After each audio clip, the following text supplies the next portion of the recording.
What most likely happened to a member of the British aristocracy, suspected murderer and James Bond-like Lord Lucan? Richard John Bingham was born in London on December 18, 1934, to George Bingham, the 6th Earl of Lucan, and his wife Caitlin Elizabeth Ann Dawson. In 1939, as the Second World War loomed, George Bingham evacuated Richard and his younger sister to Wales for their safety. During World War II, the British government established the Children's Overseas Reception Board to send children to safe locations, safeguarding the youngsters from the hazards of the Blitz, which saw German bombers strike major cities in the United Kingdom. Parents had to request that their children participate in the voluntary evacuation. Host families in Canada, Australia, New Zealand, South Africa, and the United States often placed the selected children. The Lucan children travelled to Toronto, Canada in 1940, before moving to Mount Kisco, New York, in the United States, where they stayed with multimillionaire Marcia Brady Tucker. After the war, Richard schooled at the elite Eton College, where he discovered his life's greatest passion: gambling. In 1953, he joined the Coldstream Guards, whose main objective is to safeguard the monarchy, and spent most of his off-duty time playing poker or visiting casinos. After leaving the army, he worked for a merchant bank, but gambling had become his primary focus. One night, after a large gambling win, he decided to quit his job and become a professional gambler. His gambling nickname was Lucky.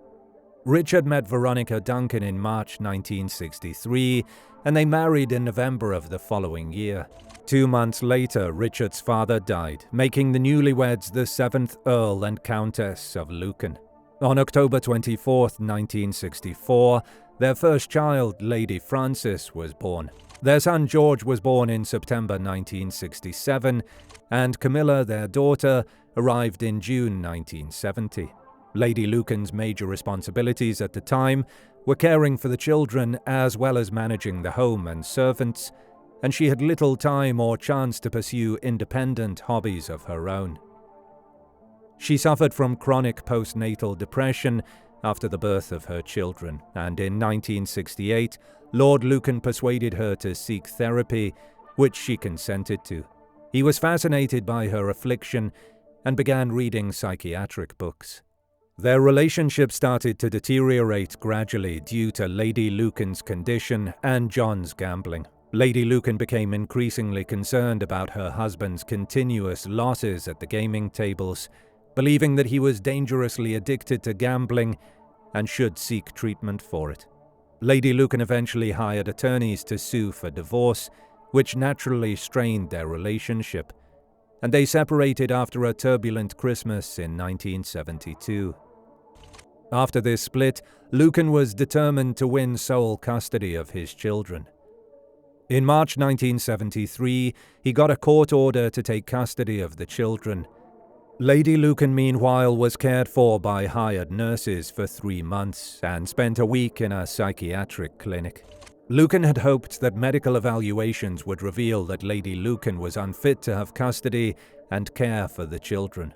Although medical reports were a prominent element of the custody battle, Lady Lucan claims that her husband never truly believed she was mentally ill, but rather that it was a tactic to acquire custody. Her difficulties seem to have stemmed from untreated postnatal depression, as she had no prior history of mental illness. Lord Lucan also caused a conflict of interest by paying Lady Lucan's medical fees and discussing her health with her doctor without her knowledge. She believes he made comments that influenced the doctor's assessment of her medical condition and the appropriate therapy. Lucan would phone Lady Lucan and coax her into verbalizing her disparaging views towards him, which he would then tape record and later use as evidence against her. Lucan was extremely confident in his victory in the custody battle, but he was shocked and dismayed when the court decided to return the children to their mother in June. By this point, Lucan was heavily in debt, with a family to support, a nanny to pay for, homes to maintain, and legal fees from the ongoing custody battle, while he was heavily losing money at the gaming tables. Lucan's behavior changed radically, and he became obsessed with proving that his wife was unfit to care for their children. He started closely monitoring the family home, hoping to collect evidence that would help him return to court and regain custody of his children. When this didn't work, he attempted to make arrangements for Lady Lucan to be bribed with a cash settlement, but this was unsuccessful. He hired private detectives to monitor the home, and when he went there to pick up the children for his access visits, he taped covert audio recordings. When he couldn't afford to hire private investigators, he undertook the stalker-like spying himself. For the employees and customers of the Plumber's Arms, a bar in London's upscale Belgravia quarter, the evening of November 7th, 1974, began like any other. However, around 10 p.m., a woman drenched in blood and yelling, "Help me, help me, help me," disrupted the usual rhythm of the night. "I have just escaped from being murdered. He's in the house. He's murdered the nanny." The woman was Lady Lucan, a well-known figure in the national press, and she knew the murderer's identity.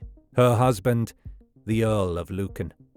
At about 8:30 p.m. at 46 Lower Belgrave Street, the Lucans' nanny, Sandra Rivet, put the two younger children to bed. Sandra, a 29-year-old redhead, was 5 feet 2 inches tall, the same as Lady Lucan, and 1 dress size larger in size. Sandra's customary night off was Thursday, and she typically went out with her boyfriend on that night.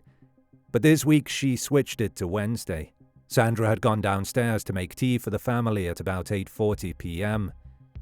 This was a deviation from Lady Lucan's typical practice of making tea about 9 p.m. About 20 minutes after Sandra went downstairs, Lady Lucan began to worry why she hadn't returned. At around 9:15 p.m., Lady Lucan stated that she had gone downstairs to the ground floor and looked down into the basement, shouting Sandra's name. She heard a disturbance from the downstairs cloakroom, which was on the ground level. Bursting out of the cloakroom, an assailant repeatedly struck her on the forehead with an unknown weapon. The person had told her to shut up, and she had thought that she recognized her husband's voice. Her attacker then thrust 3 gloved fingers down her throat as they struggled. Her attacker then attempted to strangle her and gouge at her eyes. She instinctively grabbed him by his testicles, making the brutal onslaught stop. Somehow, Lady Lucan ended up seated between her attacker's knees.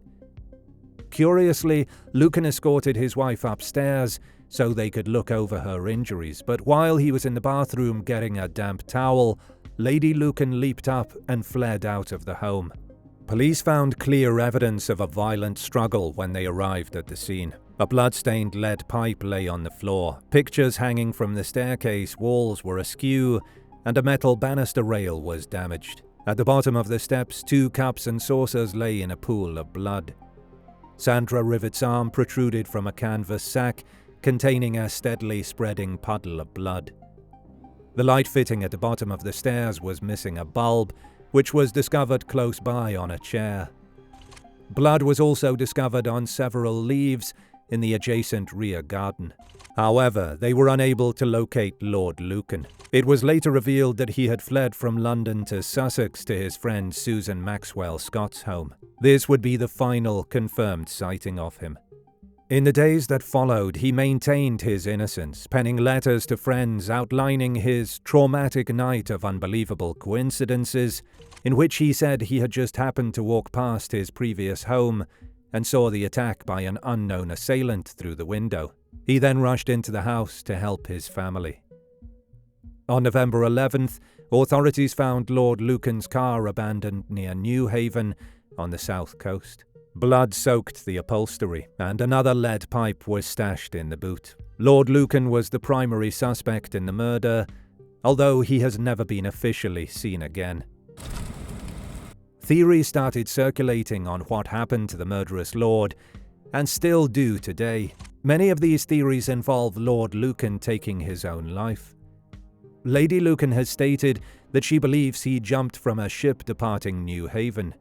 John Aspinall, a casino owner and conservationist who was one of the last people to see Lucan before his disappearance, believes the Earl's bones are 250 feet under the channel. He tied a stone around his body and scuttled the powerboat he kept at New Haven, and down he went. "I think it's a very brave thing to have done," he said. One theory is that Lucan actually shot himself and asked his friend Aspinall, the owner of Kent Zoo, to feed his remains to the tigers. So, what does the Bad Things crew think most likely happened to Lord Lucan? We think he did a runner. To where? Your guess is as good as ours. Since Lucan's disappearance, there have been more than 70 alleged sightings of him in countries across the world, including South Africa, Australia, Ireland, and the Netherlands. The first recorded sighting of Lucan occurred in January 1975, when he was allegedly seen in Melbourne, Australia. 5 months later, he was reportedly spotted at Cherbourg and Saint-Malo, both in France. In Cape Town, South Africa, police scrutinized fingerprints allegedly left on a beer glass used by someone fitting Lord Lucan's description. In 1978, Scotland Yard requested that the Barbados police look into accusations that a British resident had sent money to Lord Lucan in South America, where he was residing in one of the several Nazi enclaves where war criminals escaped via the rat lines after World War II. Allegations that he had been living in a car led authorities to shift a hunt to New Zealand in 2007, and his brother Hugh Bingham declared in 2012 that he was sure Lord Lucan had fled to Africa after the murder. Sightings were claimed in Mozambique and Bulawayo, with others claiming he lived in India as a hippie known as Jungly Barry. By far the most probable location for Lucan to settle in would have been somewhere on the Dark Continent. A woman who worked for Lucan's friend John Aspinall informed a news outlet that she arranged for his children to go to Africa so that he could see them from a distance. Aspinall's secretary, who requested anonymity and went under the name Jill Finley, claimed she was invited to meetings where her employer and Sir James Goldsmith, the multi-millionaire tycoon, discussed the missing murderer. Instructions were to make arrangements for John Bingham, also known as Lord Lucan, to see his children, and to do that I had to book his 2 eldest children on flights to Africa, she said. I don't know the exact dates. It was between 1979 and 1981, and it was on 2 occasions I booked the flights, she added. She stated the children would have visited Kenya and Gabon, and Lucan would have seen them from a distance, but would not have met or spoken with them. Lucan was presumed deceased by law on December 11, 1992, and officially proclaimed dead on October 27, 1999, but no death certificate was issued.